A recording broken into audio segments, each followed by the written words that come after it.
علاج بالقرآن جو ہے نا یہ ایک پورا شعبہ ہے جو لوگوں نے بنایا ہوا ہے. علاج بالقرآن، قرآن کی آیت سے علاج کرنا، یہ روحانی پاورز کا ذخیرہ ہے قرآن پاک.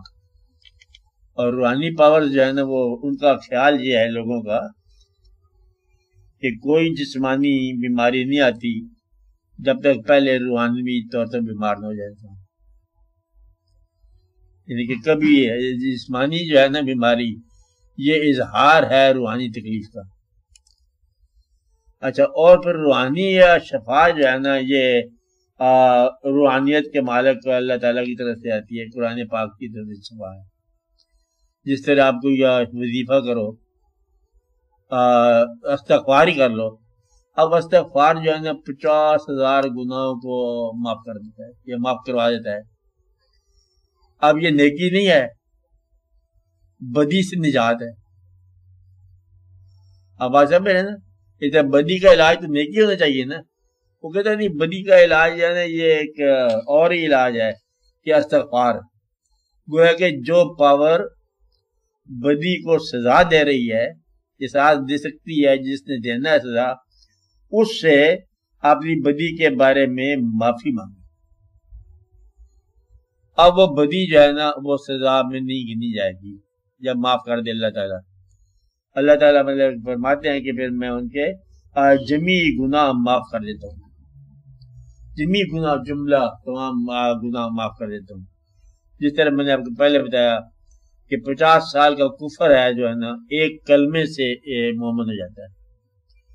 50 سال ایک آدمی کافر رہا ہے، پکا کافر رہا ہے، اور مسلمانوں کے خلاف بھی لڑتا رہا ہے اور ان کو بڑا نقصان پہنچاتا رہا ہے، اور کلمہ پڑھ گیا تو پھر مسلمانوں کو اتنا ہی ہاسپٹیبل ہو گیا، بلایا اس کو عزت کے ساتھ بھی، آج سے تو ہمارا دوست ہو گیا.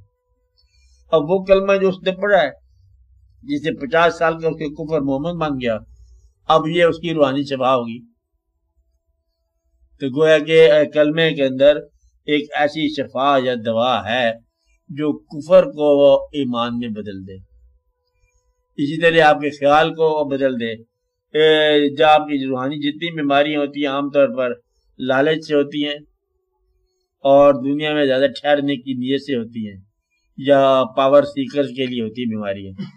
اور جب قرآن پاک کا مطالعہ کرو آپ کو یہ بتایا جاتا ہے کہ یہ جو دنیا ہے یہ چند روزہ ہے اور یہاں سے تم نے نکل جانا ہے.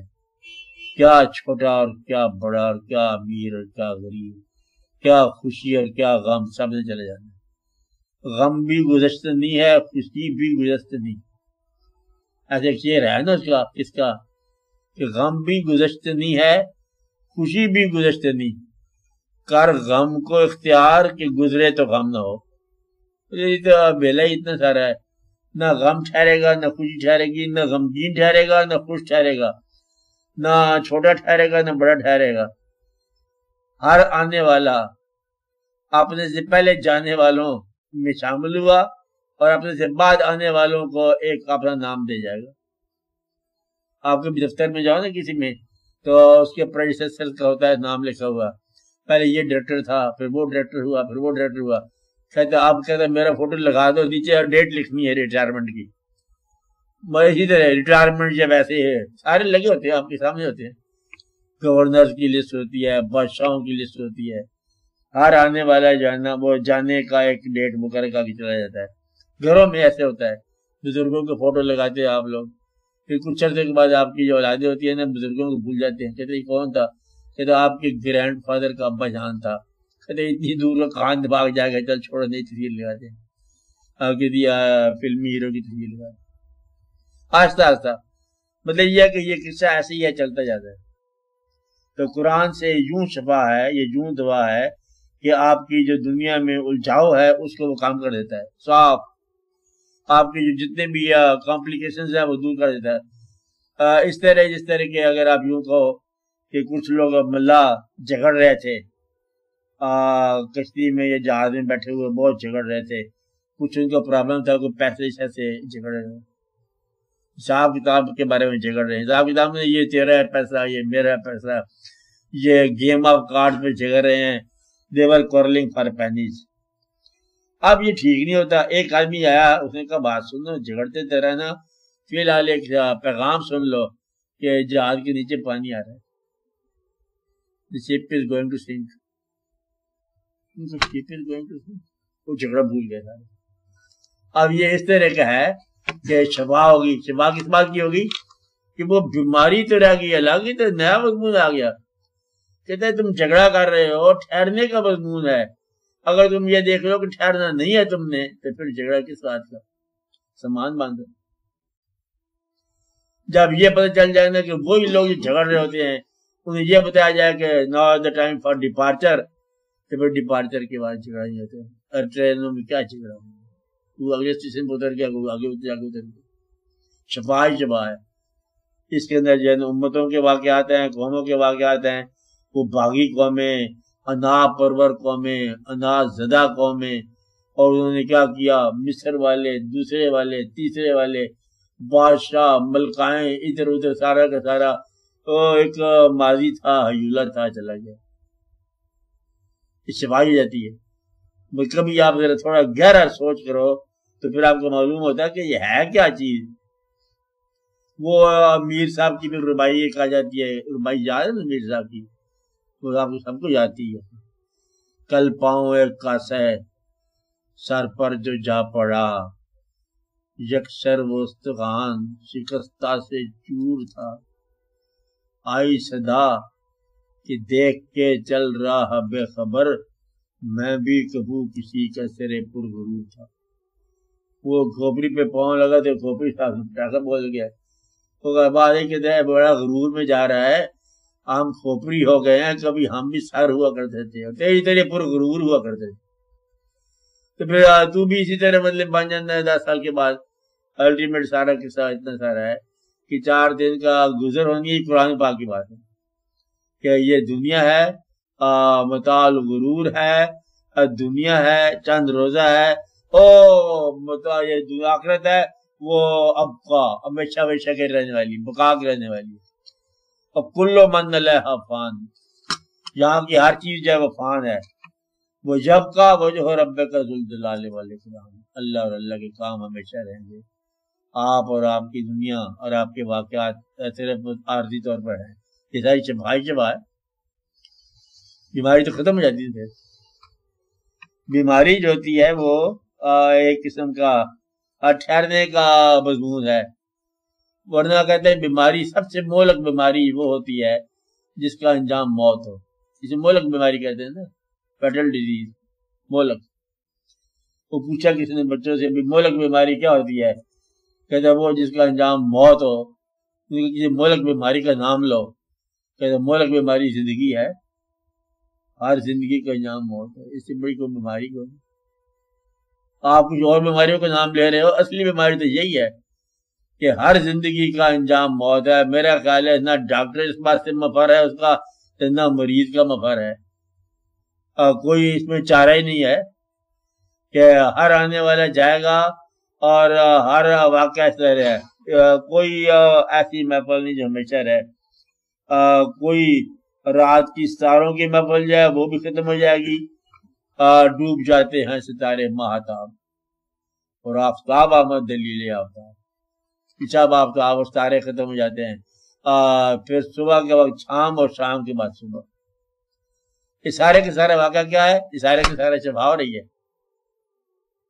علاج ہو رہا ہے. کہتا ہے تو چھوڑ مت مچا. یہ دیکھ کے پیغمبروں نے اور بڑے بڑے اللہ کے تقربین جو ہے مقربین, انہوں نے عبادت کا متبادل راستہ, اللہ کے قرب کے لیے صبر کا راستہ ہے. حالانکہ عبادت کا کوئی متبادل نہیں ہے. عبادت جو ہی نا, کہتے ہیں اگر عبادت میں کمزور نکل آؤ آپ لوگ, تو پھر ایک آپ کو اچھی عبادت بتاتے ہیں, وہ جو تمام عبادتوں پر فوقیت لے جائے. عبادت کے بھی ہوتے الٹرنیٹیوز. اس نے بتایا کہ ایک بات تو یہ ہے کہ آپ خیرات کرو, یہ عبادت کا متبادل ہے. آپ کے ہاتھ سے خیرات نکلنا چاہیے, یہ عبادت ہو گئی. اپنے غلطی کرنے والوں کو اپنے ساتھ غلطی کرنے والوں کو معاف کر دیا کرو, یہ کیا ہے, عبادت ہو گئی. اور جو آپ کے ساتھ تکلیف نازل کی جائے اور اس پر صبر کیا کرو، عبادت ہو گئی۔ اب کون کون سے یہاں پر مصیبت نازل کی جائے گی؟ مصیبت کے لفظ ہی ہے نا، حالانکہ مصیبت نہیں ہے۔ اب مصیبت اللہ تعالیٰ نے لفظ استعمال کیا کہ یہ مصیبت تم سمجھو گے اس کو، حالانکہ یہ مصیبت نہیں ہے۔ اب وہ کیا ہے؟ وَلَنَبْلُوَنَّكُمْ بِشَيْءٍ مِّنَ الْخَوْفِ، خوف طاری کر دیا جائے گا۔ اب یہ خوف بعض اوقات نہیں ہوتا، بعض اوقات خوف ہوتا ہے، کبھی بیٹھے بیٹھے انسان خوف زدہ ہو جاتا ہے، کبھی دو انسان ایک دوسرے کا سہارا اور ایک دوسرے کے لیے خوفناک ہو جاتے ہیں، نہیں یہ بات مشکل ہے، اس کو کاٹ دو۔ یعنی کہ دونوں دوست ایک دوسرے کے لیے آسرا ہوتے ہیں نا، کہ کبھی میری تمنا یہ تھی کہ وہ دوست میرے پاس رہے، اور اب جو ہے نا میں مفر چاہتا ہوں، بھاگ رہا ہوں کہ وہ ایک دوست جائے، سب سے جو اچھا لگنے والا ہے، آج اسی سے سب سے زیادہ خوف آتا ہے۔ ایسا ہوتا ہے بعض اوقات، تو اللہ تعالیٰ کہتا ہے میں خوف سے ماتا ہوں، خوف میں بھیج دیتا ہوں۔ بعض اوقات غریبی کا خوف ہے، بعض اوقات کم شہرت کا خوف، نہیں کم شہرت کی ہوتی ہے، رسوائی کا خوف ہے، بعض اوقات چھپی ہوئی لغزشوں کے اظہار یا مظاہر ہونے کا خوف ہے۔ وہ جو واقعات زندگی میں مخفی تھے کبھی اظہار میں نہ آ جائیں، تو اس بات کا خوف ہوتا ہے کہ یا اللہ مطلب تو مہربانی فرمانا کہ چھپے ہوئے خزانے جو ہمارے گناہوں کے ہیں نا، ان پر تو پردہ ہی رکھنا، مہربانی۔ یوں تو رحمت ہے تیری تیرے غضب پر حاوی، پھر بھی محشر میں میرا رکھنا خدایا پردہ۔ رحمت تیری ہے زیادہ، لیکن بہتر یہ ہے کہ رسوا ہمیں نہ ہونے دیا جائے، اس کو جو پردہ ہے وہ پردہ ہی رہنے دیا جائے۔ آپ بات سمجھ رہے ہیں؟ یہ عبادت کے متبادل ہیں۔ اور خوف جائے گا نقص من الاموال، مال ضائع ہو جائے گا۔ اب بلاس جاتے جاتے کوئی نجائز سودا ہو گیا، پیسہ خرچ ہو گیا، دیر بعد ٹائم کے پیسہ تھا، ضرورت نہیں تھی، اب ایک ایسا وقت ہے ضرورت ہے، پیسہ نہیں ہے، ایسے ہو جاتا ہے۔ یہ قوموں کے اندر اتار چڑھاؤ آتے رہتے ہیں۔ نقص من الاموال، اللہ کہہ رہا ہے آپ کے مال میں نقص ہو جائے گا۔ مال خیال بھی ہو سکتا ہے، مال بینائی بھی ہو سکتا ہے، مال بہت کچھ ہو سکتا ہے۔ آپ کے دائرہ اختیارات میں نقص ہو جائے گا۔ والانفس، اور جن لوگوں کو آپ اپنا سمجھتے ہو ان میں سے کسی ایک کا سانس یا جان نقصان ہو سکتی ہے۔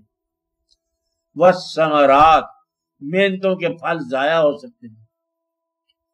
آگے پھر کیا اللہ فرماتے ہیں؟ وہ بشر الصابرین، جو صابرین ہیں، اذا اصابتہم مصیبت قالوا انا للہ وانا الیہ راجعون، جب ان پر مصیبت کوئی آ جاتی ہے ان چار قسم کی، تو وہ کیا کہتے ہیں؟ ہم خود ہی اللہ کی طرف سے آئے ہیں، ادھر ہی جا رہے ہیں، تو چیز کیا تو مصیبت کیا، مال ہی اسی کا تھا تو گیا، کہتے وہ مال چور کا تھا جو میرے جیب میں رہا، وہ آج اپنے گھر چلا گیا اصلی آدمی کے پاس۔ اس لیے وہ ان باتوں کی پرواہ نہیں کرتے، صبر کرتے ہیں۔ اور پھر اللہ تعالیٰ جو ان اللہ مع الصابرین، وہ کہتا میں پھر تمہارے ساتھ ہو جاتا ہوں۔